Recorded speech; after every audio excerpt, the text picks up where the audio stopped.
제가 지난 토요일에 갑자기 책상 배치를 한번 바꿔봤습니다. 강의하는 것 같네요. 정말 책상에 앉아 계시니까. 근데 맨 앞자리 두 자리가 폈는데 앞으로 이 자리도 채워지기를 좀 바랍니다. 용감한 분이 오셨으면 좋겠습니다. 봄비가 내립니다. 봄비, 가뭄 끝에 내리는 봄비를 단비라고 그러죠. 마가복음이 우리의 마른 심령에 단비가 되기를 간절히 소망합니다. 이 시간 15절 요절 말씀 읽고 기도하겠습니다. 마가복음 1장 15절입니다.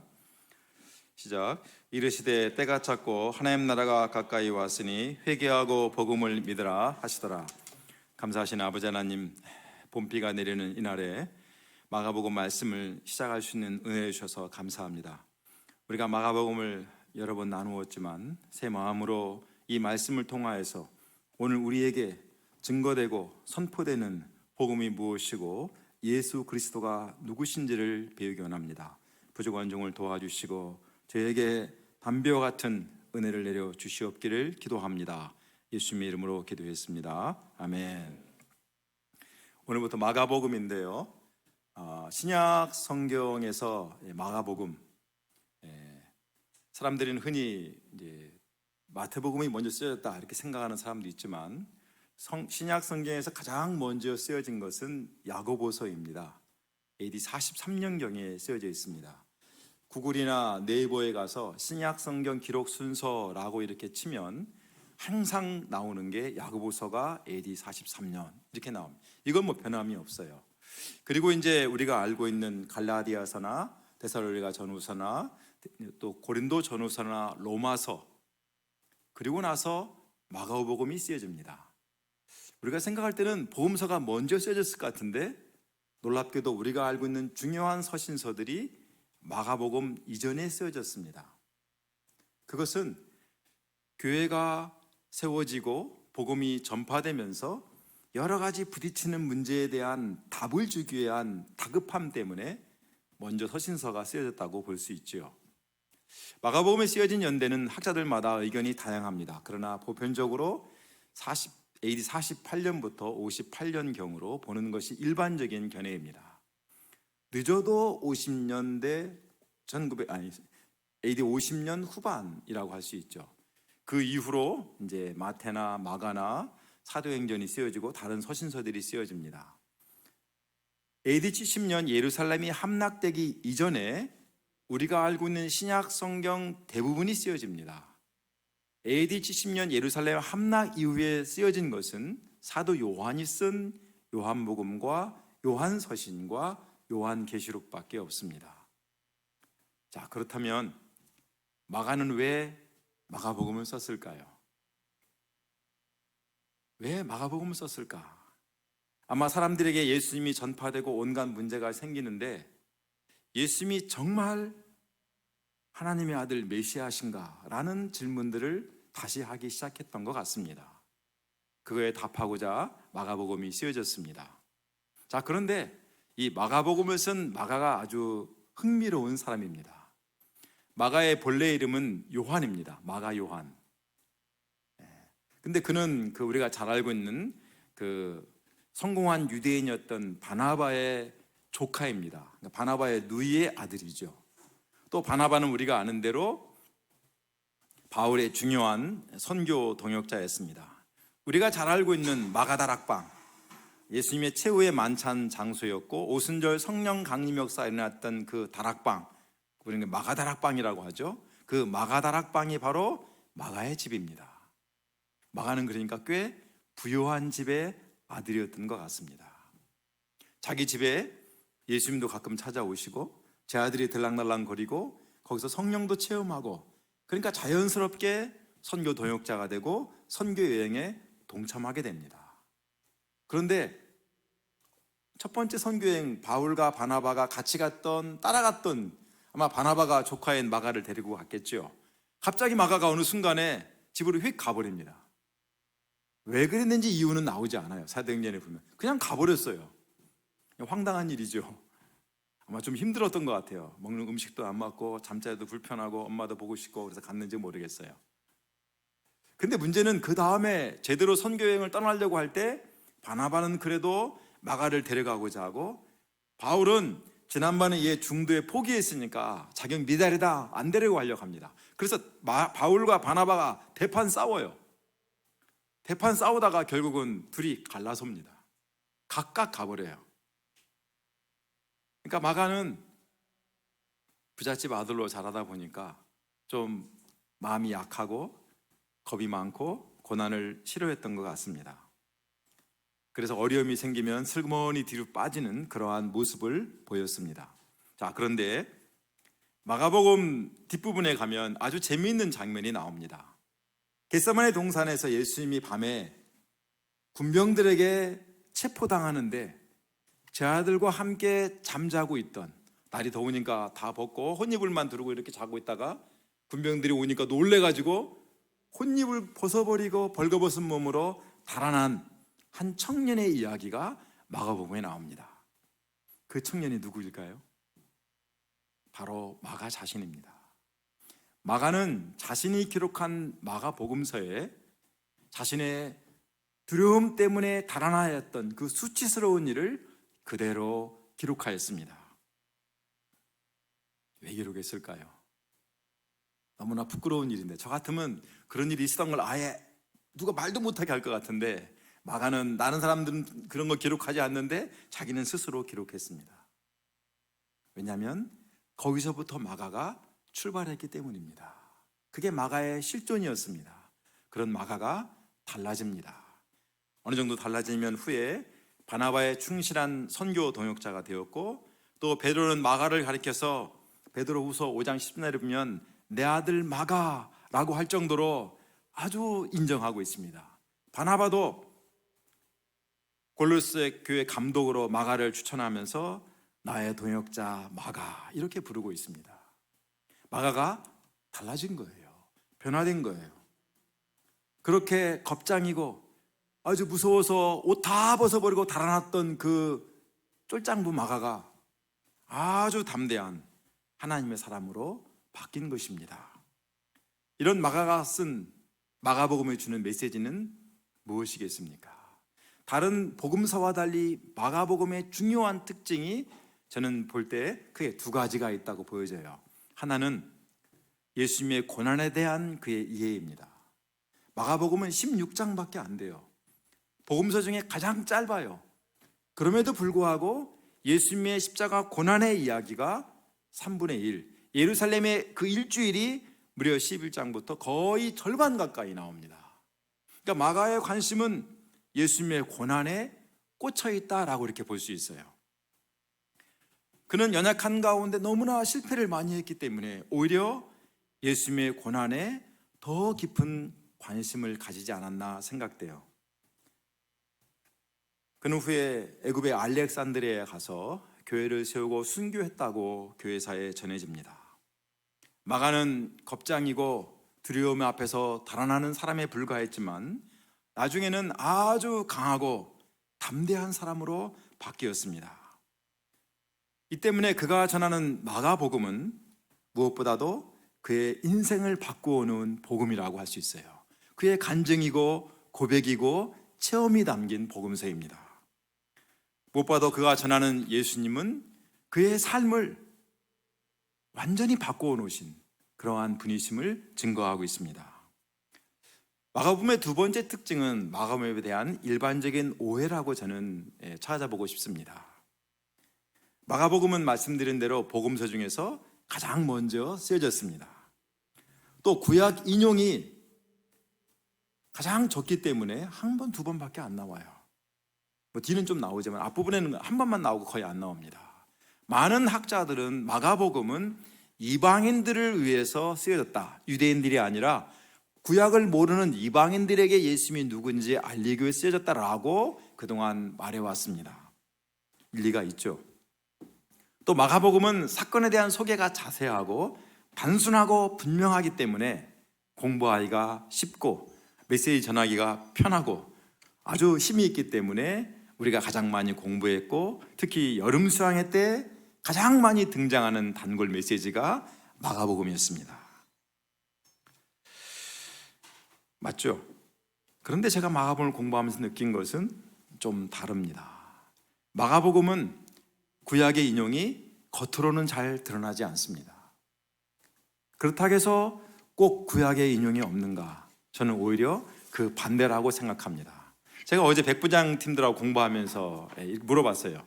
자, 인당수 얘기를 한다고 하면 요즘에 아마 우리 다니엘은 모르죠. 인당수 전혀 모르죠. 심청전 안 읽어봤죠. 그러니까 하면서 예나는 심청전 읽어봤어요? 인당수 알죠? 우리 심청 아가씨가 떨어져 죽은데. 그러니까 인당수 하면은 심청전이 떠오르고 심청전에 대한 이야기, 공양미 300석 단어가 자연스럽게 우리 머리에 떠오릅니다. 왜냐하면 우리 심청전을 너무나 잘 알기 때문에. 흥부가 배고파서 밥 얻어 먹으러 갔다가 놀부 와이프한테 밥 주고 오러 한데 맞습니다. 밥풀이 붙죠? 그러니까 어떡합니까? 그 다음에 이쪽도 때려주세요 그러죠. 우리는 이런 흥부전 이야기를 잘하기 때문에 밥주걱 이야기가 나오면 저거 흥부전에 흥부가 맞는 얘기구나라고 딱 연상이 됩니다.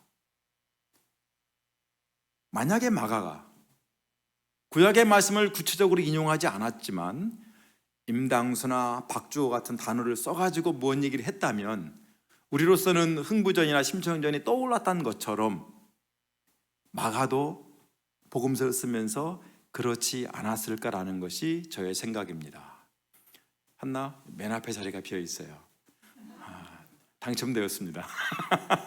거기가 있어요? 그래서 저는 마가복음은 마치 빵 위에 치즈를 올려놓고 오븐에 넣었을 때 그 빵에 치즈가 녹아서 빵에 싹 스며든 것처럼 구약의 말씀들이 완전히 스며든 복음서라고 생각됩니다. 어찌 보면 마가가 가장 탁월한 유대 신학자가 아닌가라는 생각도 해봐요. 그는 이렇게 구약의 말씀, 특히 이사야서 말씀을 완전히 녹아들게 하면서 거의 인용도 없이 그냥 녹아들게 하면서 그는 예수 그리스도가 메시아라는 것을 전하고 있습니다. 이것은 구약 성경을 늘 끼고 살았던 달달 에우디하듯이 했던 유대인들에게는 너무나도 이해하기 쉽고 받아들이기 당연한 메시지라고 할 수 있죠. 그러나 우리는 그러지 않으니까 우리 다니엘이 인당수 하면 무엇이요? 새로운 중국집인가? 이렇게 생각할 정도로 낯설은 것처럼 우리도 낯설게 여겨질 수 있고 드러나는 것만 우리는 이해할 수 있습니다. 그래서 우리 편에서는 오히려 어떤 복음서보다 구체적인 인용이 없기 때문에 더 어렵고 또 막연하게 공부할 수 있는 것이 마가복음입니다. 반면에 그것을 하나하나 찾으면서 공부한다면 마가복음에 녹아있는, 깊이 스며들어 있는 복음의 맛을 오히려 더 깊이 누릴 수가 있습니다. 마가의 인생을 바꾼 것처럼 마가복음이 오늘 우리의 삶에도 새로운 맛으로 임해서 변화의 시작이 될 수 있기를 간절히 바랍니다. 자, 1절부터 봅시다. 1절은 이렇게 시작하죠. 하나님의 아들 예수 그리스도의 복음의 시작이라. 마가는 다른 복음서처럼 예수님이 언제 태어났고 무슨 일이 있었고 이런 얘기 싹 빼놓고 바로 빵 터뜨리면서 결론부터 이야기하고 있습니다. 본론이고 결론이죠. 하나님의 아들 예수 그리스도. 사실 이 말은 유대인들에게는 여호와를 모욕하는 메시지요. 후대 로마의 황제 숭배를 강요할 때 이것은 정말로 위험한 메시지이기도 했습니다. 한마디로 이것은 유대인들이나 그 당시 세계를 지배했던 로마인들에게나 감히 선포할 수 없는, 목숨을 내놓지 않으면 말할 수 없는 위험한 표현이 하나님의 아들 예수 그리스도라는 표현입니다. 그런데 바로 그 표현을 다른 사람도 아닌 가장 약한, 가장 심지가 약한 마가가 첫 구절부터 담대하게 선포하고 있습니다. 하나님의 아들 예수 그리스도의 복음의 시작이라. 이런 마가 이야기가 우리에게 무엇을 말해주겠습니까? 저는 몇 년 전부터 이 교회를 계승할 목자가 세워지기를 기도해 왔습니다. 한 10년 된 것 같아요. 심지어 우리 다른 목자님들에게 누구든지 원하면 이 역사를 계승할 목자가 됐으면 좋겠다라고 여러 번 이야기했지만 누구도 손드는 사람이 없었습니다. 그러다가 얼마 전에 우리 강주임 목자님에게서 사인이 왔습니다. 우리 강주임 목자님은 진심이 있고 보이지 않는 곳에서 말없이 충성한 아주 귀한 분인데 한 가지 위대한 약점이 있다면 마음이 여리신 것입니다. 그래서 그는 오랫동안 목자를 하고 싶은 마음이 있는데 머뭇거렸습니다. 제가 기억하기를 그는 학생 때 저에게 이렇게 말했어요. 1학년인가 2학년 때 그랬어요. 목자님, 저는 한 달에 250만 원만 벌을 수 있다면 목자로 살겠습니다. 제가 그걸 기억합니다. 그래서 앞으로 250만 원 이상은 안 줄 생각입니다. 그래서 저는 그거를 넌 걸려들었다 딱 생각하고 마음에 품고 있었습니다. 그렇다고 제가 250만 원 갖고 그와 딜할 수는 없잖아요. 그런데 그가 얼마 전에 이제는 결단을 하고 준비를 하고 있습니다. 기도해 주시기 바랍니다. 제가 왜 이 얘기를 하냐면 우리 광진 목자님처럼 마음에 소원은 있는데 자신의 부족함을 바라보면서 내가 과연 뭘 할 수 있을까? 내가 어디 갈 수나 있을까? 거기 가서 내가 어떻게 살아갈 수 있을까? 이게 머뭇거리는 분들이 우리 주변에 의외로 많습니다. 그러나 마가를 볼 때 강하고 담대하고 뭐가 있은 사람만이 복음을 전할 수 있고 목자가 될 수 있고 하나님의 사람이 되는 것은 결코 아닙니다. 오히려 하나님의 은혜를 체험한 사람, 그리스도의 복음을 알고 있는 그 사람은 누구나 강하고 담대한 자가 될 수 있습니다. 복음은 사람을 담대하게 하고 강하게 합니다. 사람들은 제가 무대 체질이라고 말해요. 근데 저는요 정말로 무대 체질이 아닙니다. 앞에 나오면 달달 떠는 사람입니다. 저는 한 번도 대학을 학교를 마칠 때까지 초등학교 1학년 1학기 때 줄반장 한 거 외에 감투를 쓴 적이 없습니다. 그 흔한 시골에서 반장 한 번 못했습니다. 저는 정말로 겁이 많은 사람입니다. 눈이 커가지고 겁 많다고 사람들이 늘 어렸을 때 저를 놀렸어요. 그런데 하나님께서 은혜를 주셔서 매주 말씀을 전하는 말씀의 종이 되었습니다. 하나님의 은혜를 주시면 누구나 복음을 전하는 사람이 될 수 있고 목자가 될 수 있고 선교사가 될 수 있습니다. 마가를 변화시킨 복음은 곧 우리를 변화시킬 수 있는 복음이 능력이 담겨 있습니다. 우리가 마가복음을 공부하면서 이 변화의 능력, 복음의 능력을 체험할 수 있기를 간절히 소원하고 기도합니다. 복음은 본래 요한게일리온으로 기쁜 소식, 좋은 소식을 표현하는 그냥 일반적인 단어입니다. 일반적인 단어예요. 흔한 말이에요. 복음, 기쁜 소식, 좋은 소식 다 우리는 듣고 싶어 합니다. 복음을 들으면 기분이 좋고 살맛이 납니다. 제가 어제 토요일날 말씀 공부하면서 목자님들에게 그대들에게 복음이 무엇이었냐 물었더니 다들 결혼의 소식이었습니다 이렇게 표현했습니다.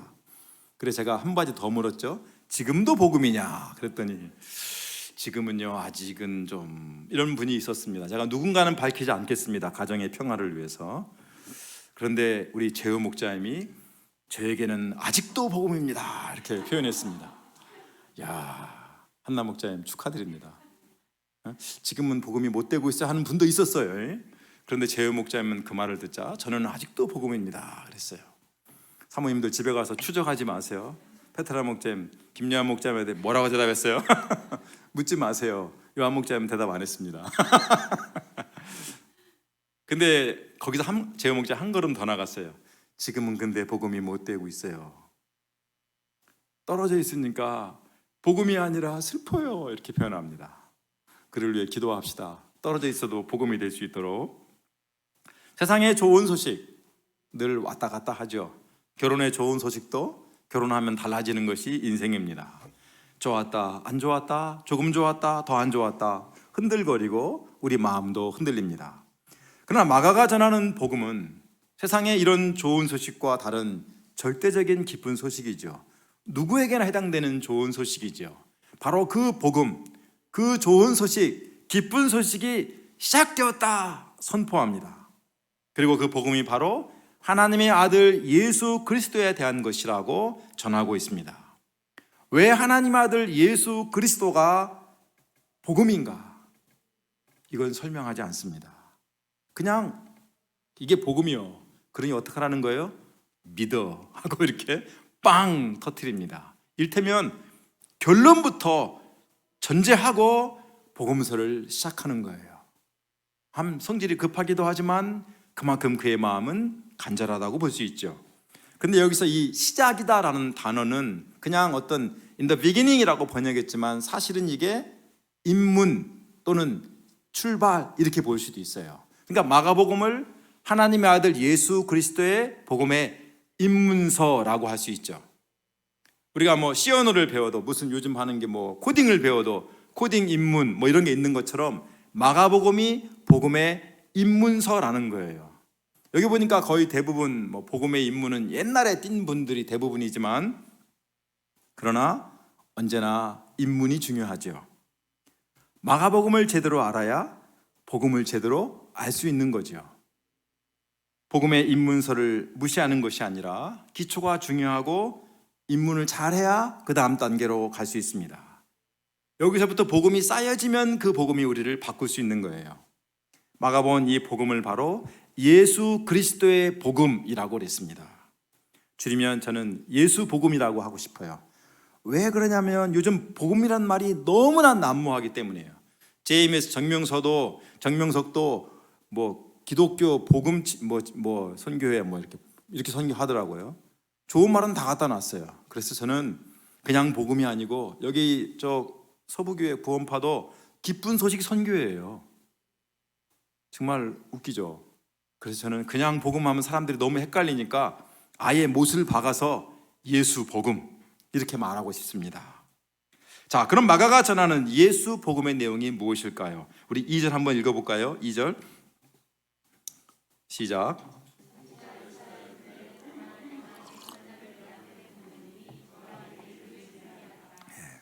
마가복음의 특징 중에 하나가 구약에 대한 인용이 극히 적다 그랬습니다.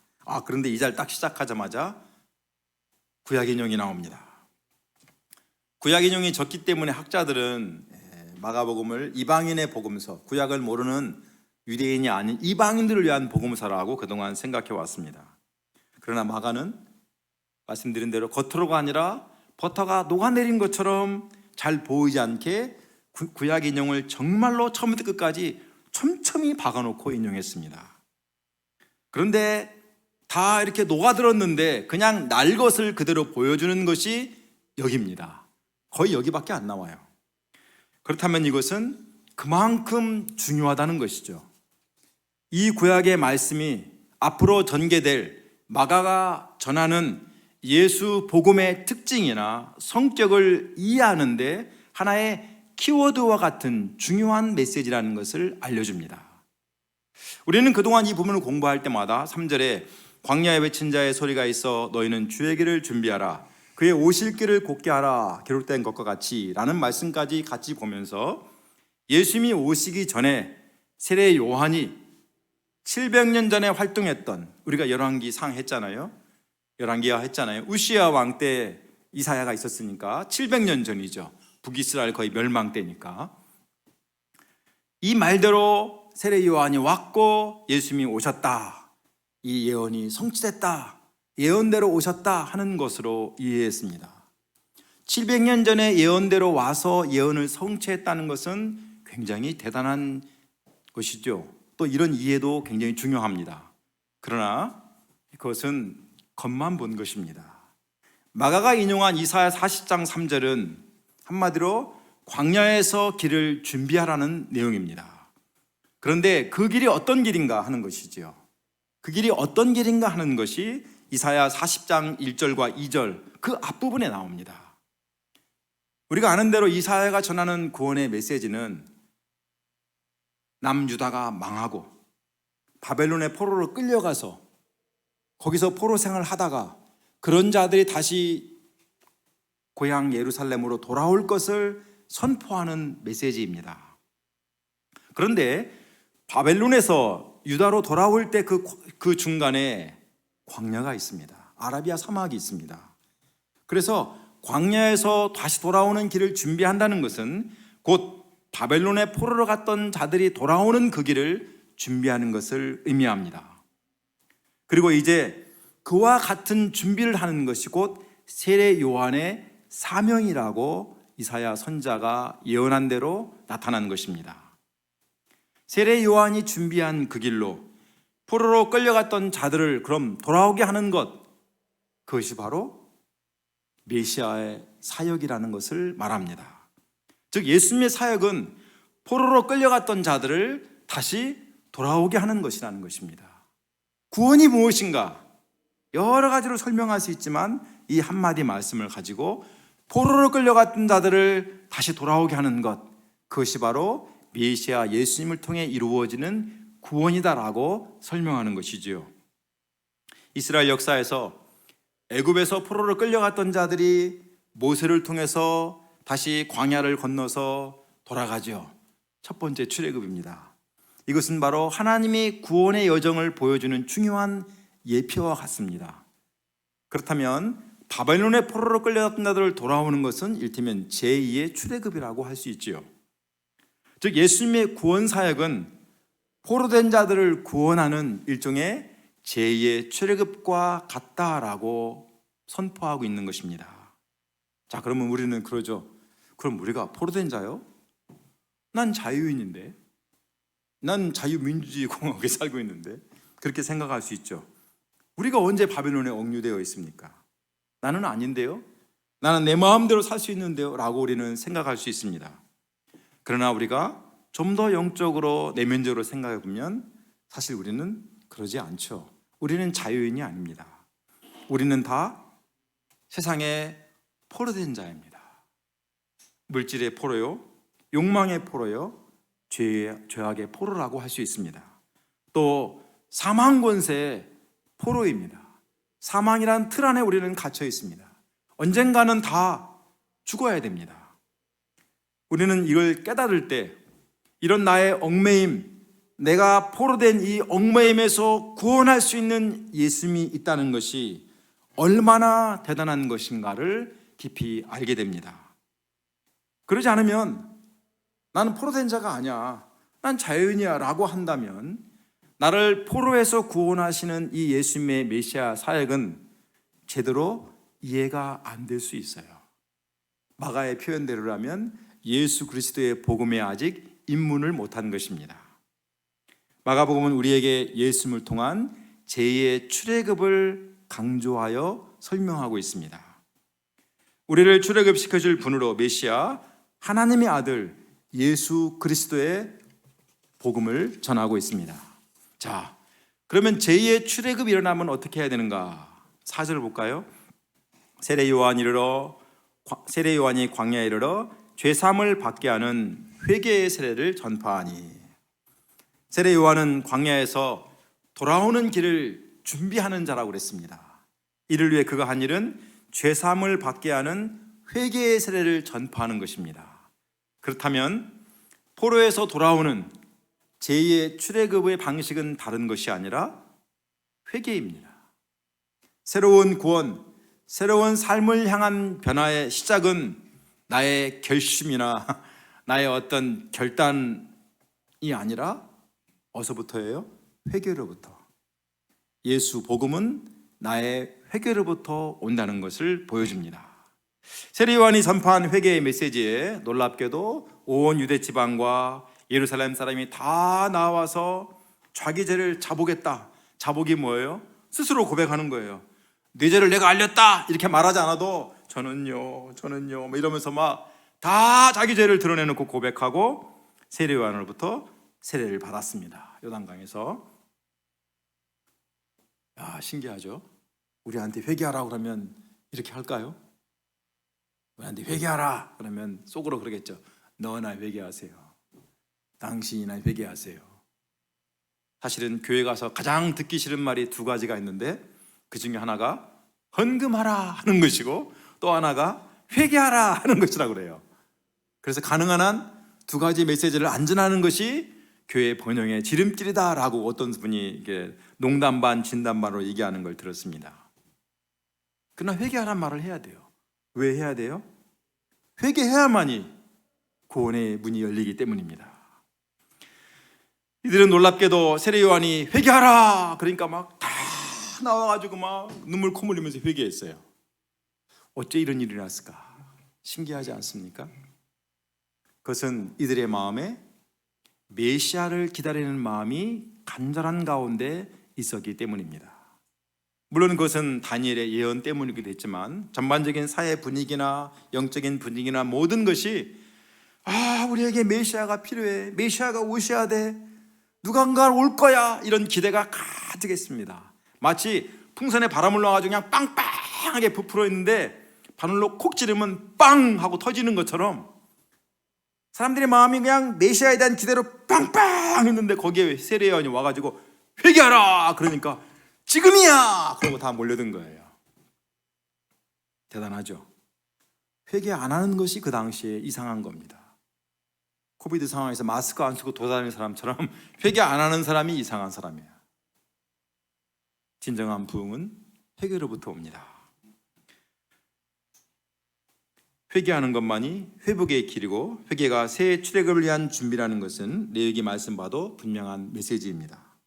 베드로는 사도행전에서 회개하고 돌이키면 유쾌하게 되는 날, 유쾌하게 되는 날 어떤 날이에요? 기분 좋은 날, 신바람 나는 날, 마음이 확 풀리는 날, 그런 날이 올 것이라고 했습니다. 회개할 수 있기를 바랍니다. 세례 요한은 회개의 메시지를 전파함으로 일명 전국구 스타가 되었습니다. 그런데 그는 낙타털 옷을 입고 허리에 가죽들을 띠고 메뚜기와 석청을 먹었습니다. 이건 그가 나는 자연인이다 출연자이기 때문에 그게 아니고 그가 바로 구약의 선지자인 엘리야의 모습을 퍼포먼스로 그의 삶으로 보여주기 위한 것입니다. 나 엘리야다 이거예요. 왜냐하면 말라기 예언서에 보면 종말에 메시아가 오기 전에 엘리야가 올 것이라는 예언이 있습니다. 그 예언대로 엘리야가 왔다는 것을 세례 요한이 보여주기 위해서 우리가 열왕기하에서 본 대로 엘리야의 복장, 엘리야의 패션으로 제2의 엘리야로 이제 돌아다니면서 사람들한테 선포하는 것입니다. 엘리야의 모습을 한 세례 요한이 회개의 메시지를 전한다는 것은 곧 그 시대 사람들에게 메시아가 올 것이고 종말의 때가 왔다는 하나의 메시지와 같은 것이죠. 그러니 빨리 회개하고 하나님의 구원을 준비하라는 것입니다. 요한은 자신의 뒤에 오신 분을 자신과 비교하며 소개하고 있습니다. 그가 전파하여 이르되 나보다 능력 많으신 이가 내 뒤에 오시나니 나는 굽혀 그의 신발끈을 풀기도 감당하지 못하겠노라. 고대의 영화를 보면 주인이 가마를 타고 오면 막 종이 뛰어가서 가마 앞에 착 엎드립니다. 그럼 주인이 그 엎드린 종의 등을 밟고 내리죠. 또 집에 가면 다 물을 바치고 어떤 사람은 수건을 들고 있고 어떤 사람은 막 이렇게 부채질하고 또 어떤 사람은 또 발을 씻고 그럽니다. 다 자기 역할이 있어요. 그런데 그 역할 중에서 가장 비리비리 낮은 직급의 종 중에 종이 하는 일이 뭐냐면 신발끈을 푸는 거예요. 그런데 세례 요한은 지금 그런 신발끈도 풀 수 없는 종이라는 거예요. 아직 종 취급도 못 받는 종이에요. 종의 종이에요. 그러니까 그렇게 자기를 낮추고 있습니다. 세례 요한이 누굽니까? 엘리야와 같은 선지자예요. 메시아의 길을 예비하는 선구자고 길을 준비하는 엘리야급의 대단한 사람입니다. 그런데 그런 자신도 지금 앞에 오실 메시아 앞에서는 신발끈도 풀 수 없을 정도로 종 중의 종, 종의 종으로 아무것도 아니다라고 낮추고 있습니다. 왜 이렇게 낮추는가? 상대적으로 그럼 그분은 얼마나 대단하신가? 8절에 말합니다. 나는 너에게 물로 세례를 베풀었거니와 그는 너에게 성령으로 세례를 베풀이라. 사역의 질을 말하는 게 아닙니다. 이것은 단지 사역의 질을 말하는 게 아닙니다. 물로 세례를 베푸고 성령으로 세례를 베푸니까 급이 다르다 이런 정도가 아니죠. 이 말씀은 에스겔서 39장 28절에 근거한 것입니다. 거기 보면 전에는 내가 그들이 사로잡혀 여러 나라에 이르게 하였거니와 후에는 내가 그들을 모아 고국 땅으로 돌아오게 하고 그 한 사람도 이방에 남기지 아니하리니 그들이 내가 여호와 자기들의 하나님인 줄을 알리라. 뭐가 나와요? 고국 땅으로 돌아오게 한다. 사로잡힌 자들을 돌아오게 한다는 말이 나옵니다. 그때 30절에 보면 내가 다시는 내 얼굴을 그들에게 가리지 아니하리니 이는 내가 내 영을 이스라엘 족속에게 쏟았습니다. 즉 성령으로 세례를 베푸신다는 것은 자기 땅으로 돌아오는 그 일을 행한다는 것을 의미합니다. 세례 요한은 길을 준비하지만 그 뒤에 오시는 분은 포로된 자를 자기 땅에 돌아오게 하는 구원의 일을 하신다는 것을 선포합니다. 그 분으로 인해서 성령을 받을 것이고 새 구원, 새 출애굽이 일어날 것입니다. 세례 요한은 그분이 누구인지 콕 집어서 말하지 않죠. 그러나 우리는 다 알고 있죠. 왜? 바로 예수님이 등장하기 때문입니다. 9절을 봅시다. 그때 예수께서 갈릴리 나사렛으로부터 와서 요단강에서 요한에게 세례를 받으시고, 예수님께서 요단강에서 요한에게 세례를 받으셨습니다. 이거에 대해서도 마태복음은 이런저런 설명을 하지만 마가는 일체 설명 안 합니다. 바로 어떤 일이 일어났는가를 얘기합니다. 10절, 곧 물에서 올라오실 때 하늘이 갈라짐과 성령이 비둘같이 자기에게 내려오심을 보시더니, 예수님이 세례를 받고 올라오는데 하늘이 쫙 갈라지고 성령이 비둘같이 쫙 내려오는 것을 누가 봤어요? 예수님이 봤다고 그랬습니다. 엄청난 천국 이벤트죠. 그런데 이에서 하늘에서 소리가 납니다. 11절 한번 우리 같이 읽어볼까요? 11절 시작.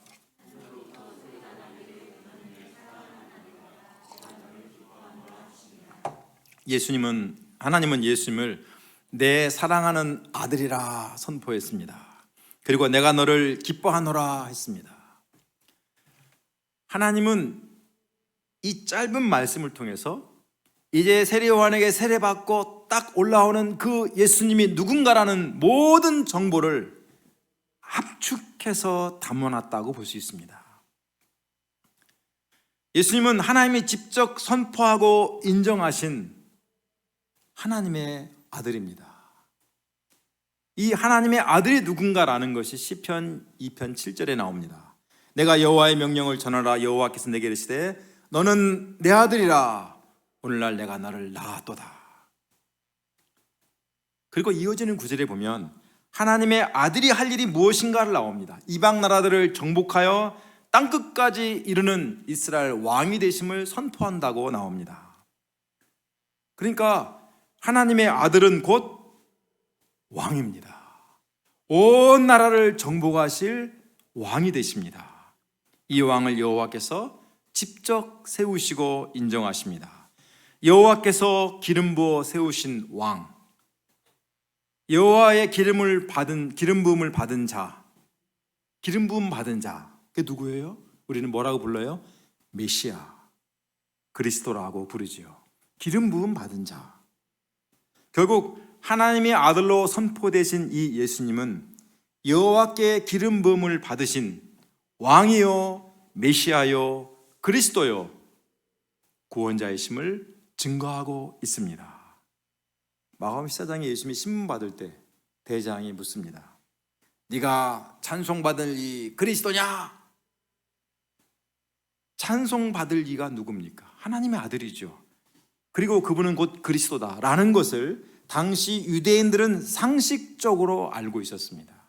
대제사장은 그 상식에 기초해서 네가 바로 그분이요? 라고 묻는 거예요. 진짜 그분이면 이렇게 물으면 안 되죠. 아주 겸손하게 물어야죠. 아주 건방지게 묻는 거예요, 사실은. 예수님이 하나님의 아들이라고 부르심을 받는 것은 곧 예수님이 메시아요, 구원자라는 일종의 분명한 선포입니다. 그러니까 하나님은 예수님이 세례받을 때부터 이 예수님은 곧 온 세상을 구원할 메시아, 그리스도다 라고 선포하신 것입니다. 사람들이 믿든 안 믿든 그거는 상관없어요. 죄송하지만 내가 믿든 안 믿든 예수의 정체성이 바뀌는 게 아닙니다. 예수님은 메시아로 기름 부음 받은 자로 우리의 구원자로 오셨습니다. 요즘 넷플릭스에서 나는 신이다, 신이 배신한 사람들이 다큐멘터리로 제작되어서 상당한 충격을 주고 연일 뉴스에 나오고 있습니다. 저는 본 적은 없지만 기사를 보니까 정말 안타깝더라고요. JMS, 제가 대학 시절에 막 신촌에서 시작했어요. 애천교회라고 해가지고 제 기억으로 저와 같이 성경 공부했던 한 동료가 그쵸? 그 애천교회 갔던 기억이 납니다. 사랑의 자 한울천. 우리는 종종 우리는 사랑이 부족해 그러는데 걔네들은요, 한 명이 있으면 4-5명이 달려들어서 섬겨줍니다. 왕자요 공주로 대해줘요. 그러니까 뿅 가요 진짜로 막. 그래서 사람들이 많이 빠졌어요. 그런데 얼마나 놀라운 일이 일어났는지 요즘 상당한 충격을 주고 있습니다. 근데 어디 JMS 뿐이겠습니까? 엄청나죠. 정말 안타까운 일이지만 사실은 이 모든 것은 예수님께서 이미 계시록을 통해서 우리가 공부한 대로 말세에 나타날 징조로 알려주신 상황입니다. 오히려 우리는 이럴 때일수록 복음이 무엇인지, 내가 믿는 예수님이 누구인지를 분명하게 알아야 됩니다. 성경 공부가 중요한 게 아니고 그냥 복음을 아는 게 중요한 게 아니고 이 복음이 어떤 복음인가. 이단들도 다 성경 공부하자고 초청한다고 그래요. 참 그래서 요즘 캠퍼스에 가서 성경 공부하자고 전도하기가 너무 힘들어요. 거의 이단으로 보니까 참 어려워요. 그런데 우리는 그럴 때일수록 복음이 무엇인지, 그냥 복음이 아니라 예수 복음의 실체가 무엇인지를 정말 정확히 알아야 됩니다. 무식하면 당하는 거예요. 오늘 말씀대로 예수님만이 하나님의 아들로 선포되신 구원자 그리스도이십니다. 정명석 지가 메시아라고 하고 이만희도 지가 제2의 구원자라고 하고 어쩌고 하지만 다 뻥카죠. 뻥카. 진짜 요즘 말로. 예수님만이 그 능력으로 죄와 사망의 포로에서 모든 얽매임에서 우리를 해방시켜주고 우리를 이끌어줄 수 있는 유일한 구원자이십니다. 온 세상을 정복하실 유일한 왕이십니다. 이 점을 찬양합니다. 하나님은 세례 받으시면서 그리스도 사역을 심판하시는 예수님을 향해서 내가 너를 기뻐하노라 이렇게 말씀했습니다. 시편 이사야 42장 1편에 의하면 하나님이 기뻐하시는 자를 말합니다. 하나님이 기뻐하시는 자가 누구인가? 그것은 하나님의 영을 받아서 하나님이 기뻐하시는 그 일을 하는데 그 기뻐하시는 종은 상한 갈대를 꺾지 아니하고 꺼져가는 심지를 끄지 아니하는 분이라고 했습니다. 또 하나님의 종은 온 세상에 영향을 미치고 그들을 구원한다고 그랬습니다. 즉 예수님은 꺼져가는 심지를 끄지 아니하고 상한 갈대를 꺾지 않는 이런 자비의 마음으로 세상을 구원하십니다. 힘으로 정복하는 메시아가 아니라 섬김과 사랑과 자기 희생으로 사람들을 구원하는 메시아이시기 때문에 내가 너를 기뻐하노라 하신 것입니다. 또 유대인만의 메시아가 아니라 이방인들도 위하는 메시아이십니다. 예수님이 어떤 메시아인가 라는 것은 마가복음 시작할 때부터 끝까지 계속되는 유대인과의 충돌입니다. 예수님이 십자가에 달리신 한 가지 이유는 이 메시아가 유대인들의 마음에 들지 않았기 때문입니다. 그들이 생각하는 메시아, 그들이 기대하는 메시아, 그게 아니기 때문에 죽여버린 거예요. 그래서 계속 충돌합니다. 그들만 충돌하는 게 아니라 우리도 예수님과 늘 사실 충돌합니다. 상한 갈대를 꺾지 않고 꺼져가는 심지를 끄지 않는다 하면 다 좋아합니다. 나를 어찌됐든 알아주고 챙겨주고 도와주니까 싫어할 리가 없죠. 그런데 그 다음이 뭐예요? 내가 원하는 것을 이루어주는 것이 아니라 하나님이 원하시는 구원을 준다라는 것을 들을 때 뭔가 기분이 싸합니다. 메시아 예수님을 통해서 내가 원하는 것을 따박따박하게 이루고 얻고 싶은데 그게 아니라는 것을 알면 알수록 마음이 힘들 때가 있습니다. 예수님은 죄송하지만 내 꿈을 이루어주는 메시아가 아닙니다. 왜 내 꿈을 이루어주는 메시아가 아닐까요? 내 꿈을 이루어주는 것이 나의 구원이 안 되기 때문입니다. 내 꿈을 이루어주는 것이 내 포로된 나를 구원하는 구원의 길이 아니기 때문입니다. 포로된 나를 구원하는 그것이 내가 원하는 그 욕심을 채워주고 내 이상을 채워주고 내 욕심을 빵빵빵 채워주는 것이라면 당연히 해주죠. 그게 아니야. 그러면 이루어주시면 안 되죠. 내가 망하는 건데 주면 안 되잖아요. 그렇죠? 예수님은 이사야의 예언대로 도살장에 끌려가는 어린 양처럼 고난을 통해서 사람들을 구원하는 길을 가십니다. 당시 유대인들은 예수님이 하나님의 아들이라는 것을 인정하면서도 그 메시아의 길을 도저히 받아들일 수가 없었습니다. 그래서 예수님을 죽여버렸습니다. 그러나 기차가 레일을 따라서 달려가야만 안전하고 목적지에 다다를 수 있는 것처럼 예수님은 하나님이 말씀하신 그 길을 기차가 레일을 달리듯이 끝까지 가심으로 우리의 구원을 이루셨습니다. 우리 구원은 내가 원하는 것을 예수님이 이루어줌으로 오는 것이 아니라 하나님이 예비하신 그 십자가의 길을 통해서 이루어집니다. 하나님이 원하시는 구원, 하나님이 기뻐하시는 구원이 곧 나의 구원이 되는 것입니다. 그래서 우리는 갈등이 되더라도 예수님을 따라가야 되겠죠. 12절을 봅시다. 성령은 세례받으신 예수님을 광야로 몰아내셨습니다. 예수님은 광야에서 40일을 계셨다고 했습니다. 이것은 이스라엘이 광야에서 40년을 지낸 것을 상징화한 표현입니다. 이를 통해서 마가복음은 예수님과 함께 새 출애굽이 발생하고 있다는 것을 보여주고 있습니다. 광야는 늘 시험의 장소였죠. 이스라엘 백성들도 광야에서 40년 시험받고 예수님도 광야에서 시험을 받으셨습니다.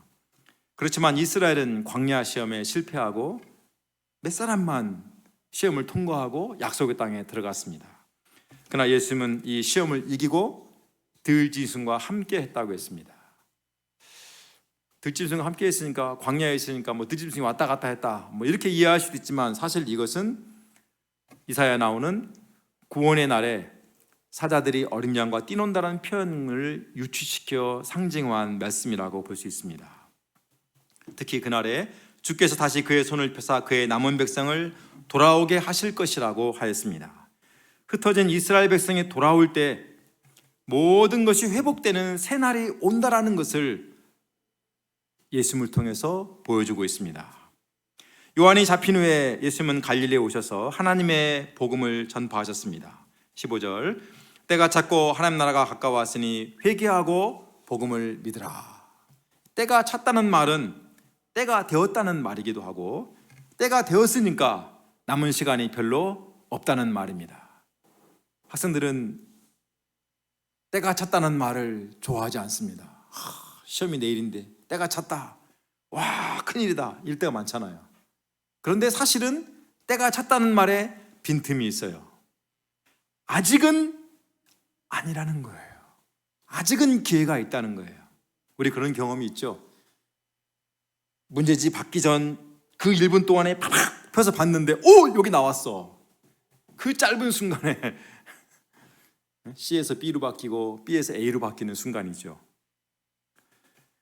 아직은 틈이 있습니다. 그 짧은 틈에 가까이 온 하나님 나라를 영접해야 할 것을 마가는 선포하는 것입니다. 하나님의 나라는 하나님께서 통치하시는 새로운 시대를 가리키는 표현입니다.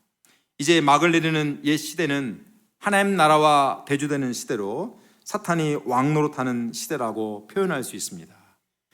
욕망의 포로, 죄와 죽음의 포로가 되어 살아가는 시대라고 표현할 수 있습니다.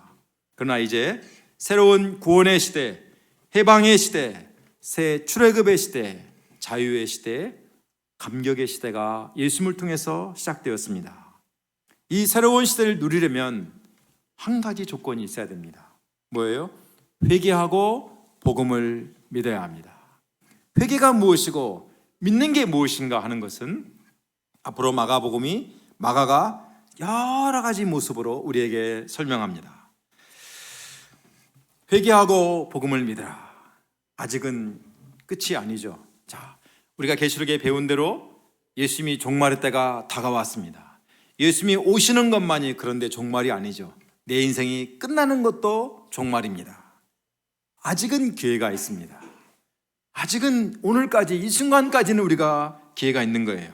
그런데 지금 돌이키지 않으면 하나님 나라가 시작되지 않습니다. 지금 돌이키지 않으면 포로된 나의 삶에서 새로운 삶으로 이어지는 구원과 해방의 날이 시작되지 않습니다. 더 심각한 것은 단지 시작하지 않는 정도가 아니라 어떤 일이 일어나요? 유대인들처럼 예수님을 십자가에 못 박아버리게 됩니다. 신앙의 회색지대는 없습니다. O 아니면 X죠. 회개하고 복음을 믿든가 아니면 예수님을 십자가에 못 박든가 둘 중에 하나로 가는 것입니다. 지금 회개하고 돌이키지 않으면 사탄의 나라에 속하게 되고 영원히 포로된 자로 살게 되고 하나님 나라를 반대하는 그 일을 하게 됩니다. 그러므로 예수님이 선포하십니다. 때가 찼고 하나님 나라가 가까이 왔으니 회개하고 복음을 믿으라. 예수님이 선포하시는 복음은 세상의 포로, 욕망의 포로, 죄와 사망의 포로된 우리를 해방시켜주는 기쁜 소식입니다. 예수님은 하나님의 아들이시요 그리스도이십니다. 우리가 회개하고 복음을 믿음으로 이 복음의 능력, 이 복음의 감동을 누릴 수 있기를 간절히 소원하고 기도합니다. 마가가 전하는 메시아, 그리스도, 이 예수를 통해서 포로에서 해방된 하나님의 나라, 하나님 나라가 주시는 그 구원의 감동과 능력으로 새로운 삶이 시작될 수 있기를 간절히 소원하고 기도합니다. 기도하겠습니다. 하나님 아버지, 오늘 우리에게 마가복음 말씀을 통하여서 예수 그리스도의 복음의 시작을 우리에게 선포하여 주시고 우리를 죄와 욕망과 세상의 포로에서, 사탄의 포로에서, 죽음의 포로에서 해방시켜 주시고 구원하여 주시는 복음의 메시지를 듣게 하신 것을 감사합니다. 주님, 예수님만이 우리의 진정한 구원자이십니다. 예수님만이 우리를 모든 얽매임에서, 포로에서 해방시켜 줄 유일한 구원자이십니다. 우리가 예수님을 새롭게 마음으로 배우고 이 복음을 위해서 회개하고 복음을 믿는 저희가 될 수 있도록 도와주시옵기를 기도합니다. 마가복음 말씀이 우리의 삶의 변화의 시작이요 구원의 능력의 시작이 될 수 있도록 도와주시옵소서. 예수님의 이름으로 기도하였습니다. 아멘.